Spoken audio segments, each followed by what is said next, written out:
Quando a estrutura de caráter está determinada por sentimentos de dependência, vazio interior e depressão alternada com elação, denominamo-la caráter oral. Bioenergeticamente, é caracterizada por uma fraqueza da função agressiva, por uma falta de força nas pernas e por uma estrutura de ego que não está ancorada com firmeza na realidade nem na genitalidade. O caráter masoquista é aparentemente agressivo, mas uma inspeção mais detalhada revela que o comportamento é provocativo mais do que agressivo. O padrão predominante não é elação-depressão, mas tentativa e fracasso, autoafirmação e ruína pessoal que termina numa condição de charco interior. Bioenergeticamente, a estrutura masoquista é altamente carregada, mas as tensões musculares são tão severas que é fisicamente impossível suportar uma ação mais prolongada. Ambos os tipos podem ser descritos como estruturas pré-genitais, ego-deficientes, impulsivas e dominadas pela ansiedade. Em oposição a este, o tipo de estrutura de caráter que descrevi como rígido se baseia na agressividade no trabalho, ao nível genital, na presença de uma armadura que é evidente tanto emocional como muscularmente. O ego está seguramente ancorado. Sua força, contudo, é inversamente proporcional ao grau de rigidez. O comportamento está sujeito a controle e rigidamente submetido à função de realidade. A ansiedade, em geral, está ausente, mas o tipo de caráter rígido é muito raramente um tipo puro. Certamente, os pacientes portadores desta estrutura apresentarão muitas vezes tanto os traços masoquistas como orais, em graus variados. A despeito disso, o diagnóstico caracterológico se justifica quando o padrão total do comportamento é claramente dominado pela agressividade e pela rigidez. O analista de caráter praticamente avaliará para cada caso a relativa proporção de oralidade, masoquismo e rigidez, e apreciará o papel desempenhado por cada um desses fatores no conjunto da personalidade. É possível ter-se uma mistura de traços de caráter que desafie uma classificação apressada. Isto não tem importância se a pessoa está às voltas com combinações de oralidade e masoquismo, ou seja, um caráter oral com traços masoquistas, ou um caráter masoquista com traços orais. Não é possível para ambos os elementos serem igualmente fortes pelo simples motivo de que um se baseia num sistema subcarregado e o outro num sistema altamente carregado. Ambas são estruturas pré-genitais e a análise de caráter procede pela interpretação e resolução de problemas específicos no nível apropriado. Ambos os tipos vêm à terapia apresentando queixa de ansiedade. O trabalho analítico e bioenergético se orienta no sentido de realizar uma atenuação da ansiedade e uma relação melhor com a realidade. Quando um indivíduo apresenta uma estrutura na qual os impulsos pré-genitais e genitais estão balanceados de modo razoavelmente igual, o quadro resulta confuso. Esta é a situação prevalente na estrutura de caráter denominada de caráter passivo feminino. O problema colocado para o terapeuta analítico é difícil e merece aqui uma detalhada discussão. No artigo intitulado O Problema Econômico do Masoquismo, Freud sugere a existência de 3 categorias de perturbações masoquistas: o masoquismo com perversão, masoquismo moral e masoquismo feminino. Este último não é explorado por Freud mais detidamente e, portanto, devemos voltar nossa atenção para os demais escritores analíticos em busca de algum esclarecimento a respeito desta condição. Na teoria psicanalítica das neuroses, Fenichel menciona o problema na discussão das perversões. Um instinto pré-genital parcial compete com a predominância genital. Contudo, desde que a realização do ato pervertido conduz à descarga genital, reconheceu que a essas pessoas não falta a primazia genital. O homem passivo feminino é um indivíduo no qual são tão evidentes certos traços femininos que determinam um aspecto da personalidade. Mas devemos enfatizar o fato de que não estamos discutindo aqui o problema da homossexualidade. Quais são as características que induzem uma pessoa a fazer o diagnóstico de caráter passivo feminino? Um homem de aproximadamente 40 anos veio ver-me após ter estado em análise por vários anos. Tinha uma voz suave e modulada, e modos gentis. Não havia linhas mais marcantes em sua fisionomia, e era notável a ausência de sulcos ao longo do nariz até a boca. Profissionalmente, era um desenhista de móveis. Os maiores problemas de sua vida derivavam de uma oposição determinada à autoridade e de uma inabilidade em estabelecer um relacionamento amoroso satisfatório. Num outro caso, um rapaz por volta dos 30 anos queixava-se de sua inabilidade para falar em grupo. Além disso, tinha dificuldades no estabelecimento de uma função profissional satisfatória e na formação de uma relação amorosa. Também, ele tinha modos gentis e comedidos, além de uma voz suave e modulada. Era bonito de rosto, sem linhas mais marcadas. Reich descreveu do seguinte modo algumas qualidades características deste tipo: polidez, concordância exagerada, suavidade e tendência a ludibriar. Ao discutir uma história de caso específica, Reich descreveu: fenomenologicamente, era um típico caráter passivo feminino, sempre muito amigável e humilde. Estava sempre se desculpando pelas coisas mais sem importância. Além do mais, era desajeitado, tímido e detalhista. Outros autores acentuam mais a atitude passivo-receptiva ou a submissão. É difícil desencavar de um estudo literário traços específicos de personalidade, enquanto distintos de uma passividade caracterológica que justificaria a descrição de feminino aplicada a um homem. Proponho, em vista disso, listar os aspectos que tenho observado em casos aos meus cuidados. Em seguida, podemos discuti-los no contexto de um caso em particular. A característica física mais importante que distingue este tipo é a sua voz suave e de tonalidade feminina. Causa a impressão de ser feminina por sua falta de ressonância grave e aspereza. A expressão facial também tende a ser suave e plástica. O movimento tem um jeito que nunca é rude ou autoafirmativo. O tipo de corpo pode tanto ser de contorno arredondado com ombros estreitos, como na forma de um V, com ombros largos e quadris estreitos. As mãos são caracteristicamente suaves e razoavelmente fracas.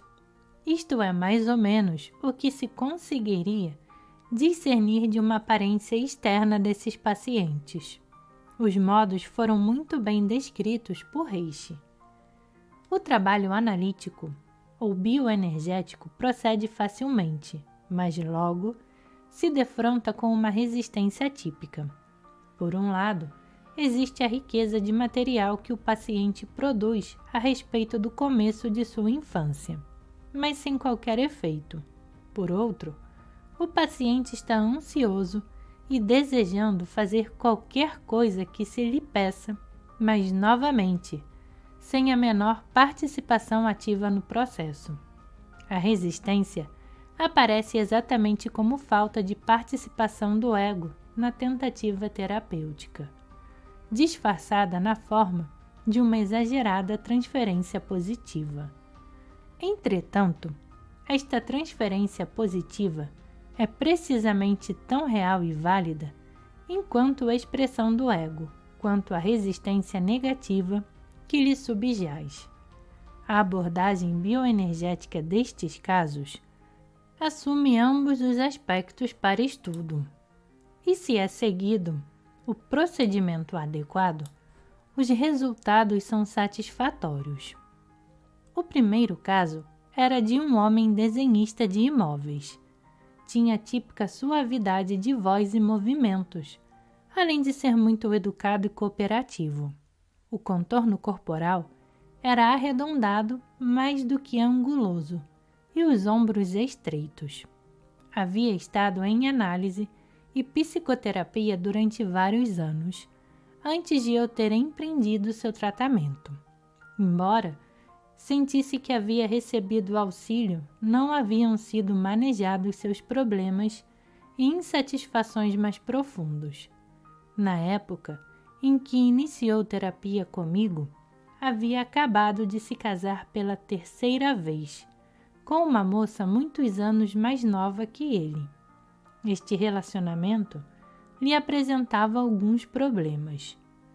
Durante os primeiros poucos meses, havia estado muito excitado sexualmente, mas logo em seguida, seu desejo sexual pela moça diminuía, até ela ser forçada a tomar a iniciativa em suas atividades sexuais. O interesse dele voltou-se para outras mulheres e ele se viu olhando constantemente para os seios de toda mulher que visse. Seu interesse pelos seios era uma preocupação antiga. Além disso, havia tido fortes tendências voyeuristas, cujo objetivo era ver mulheres nuas. São característicos seu passado familiar e meio ambiente inicial.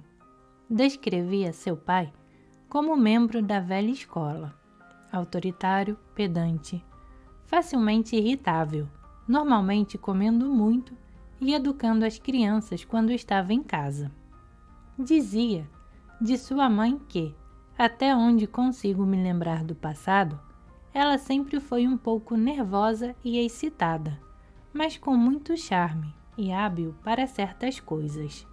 Sempre se interessou por arte, especialmente do ponto de vista de decoração. Tinha uma irmã menor que era a favorita de seu pai. Era mais agressiva do que o paciente. Este havia tido ciúmes e inveja dela, mas também gostava dela e a admirava. Lembrava-se de ter brigado com ela muitas vezes.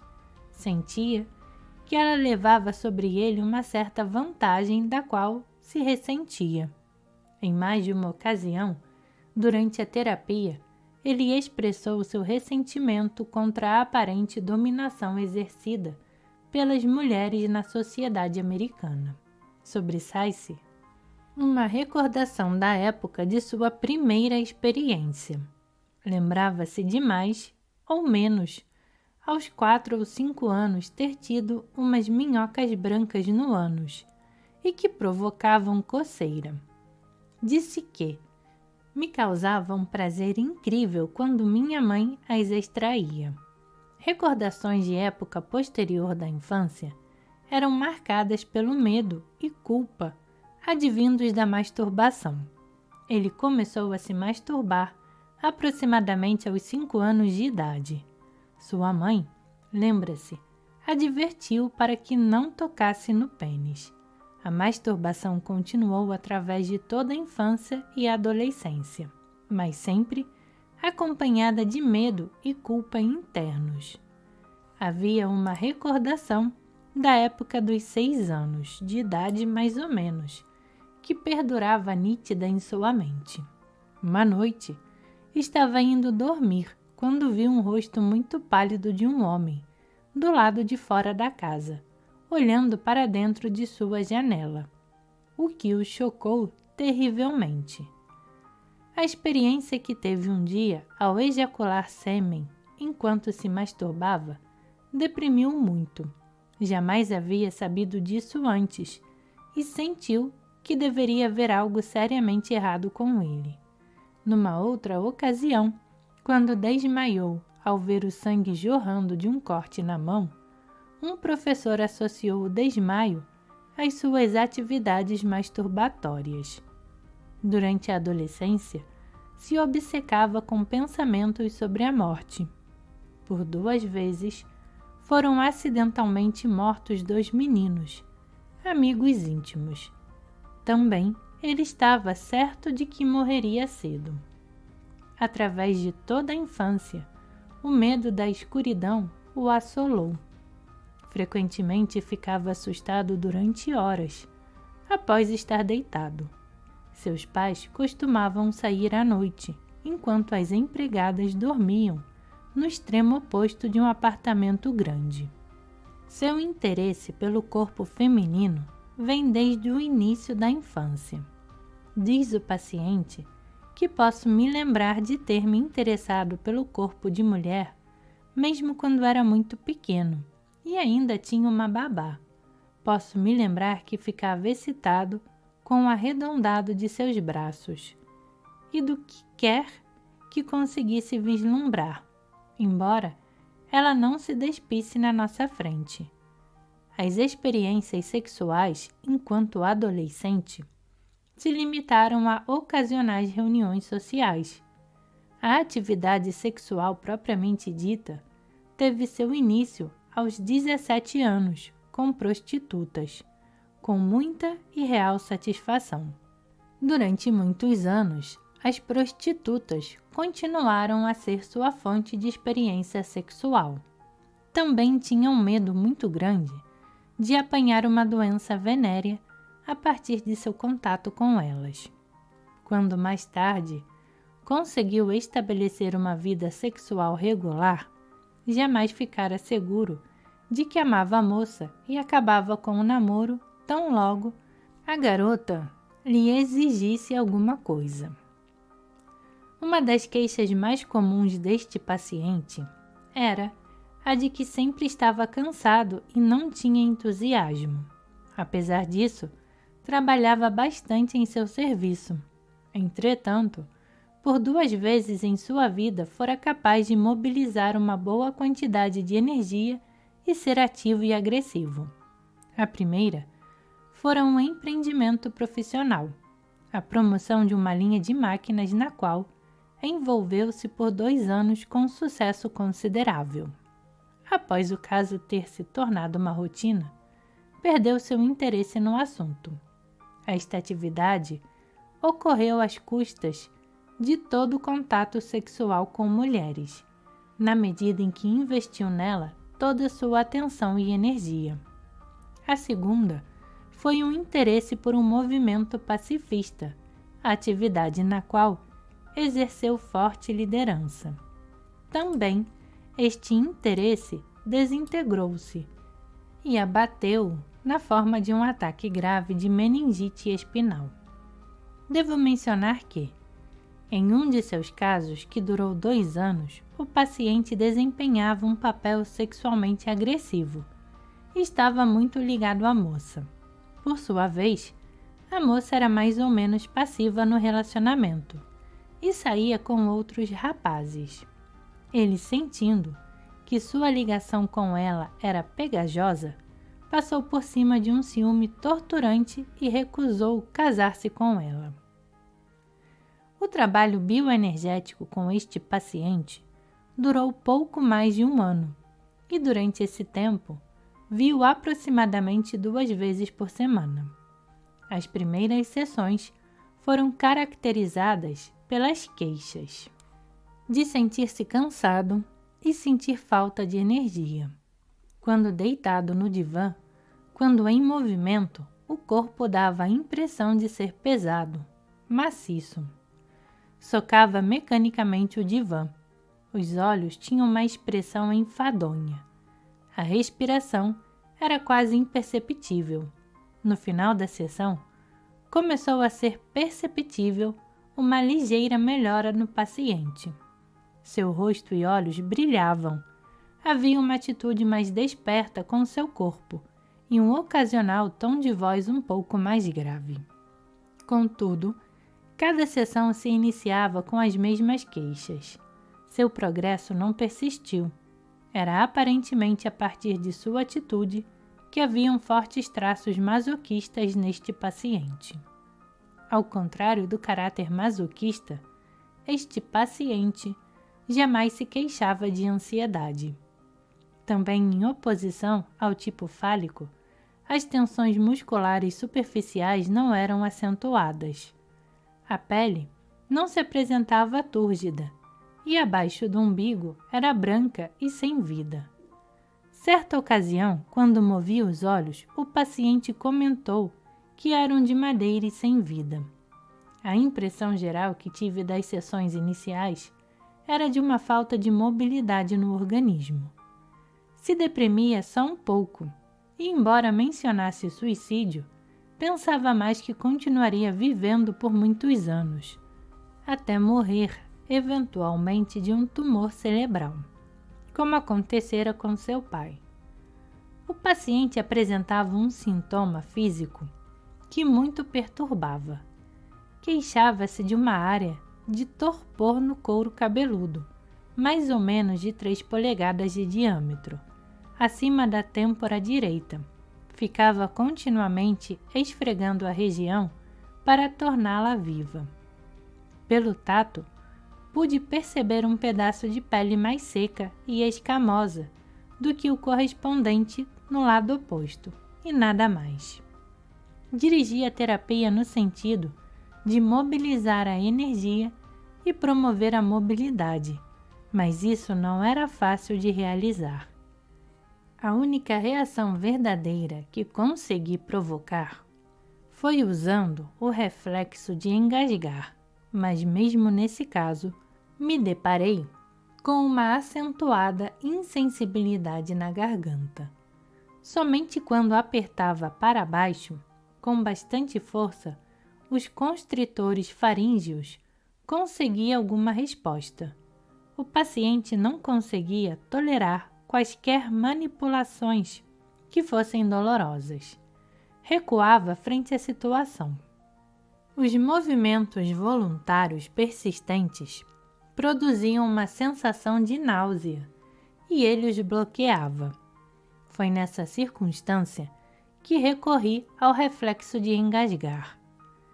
Em 1 ou 2 ocasiões, com o uso deste reflexo, o paciente passou a sentir um pouco de energia, movendo-se para cima em direção de sua cabeça e especialmente na da área morta do couro cabeludo.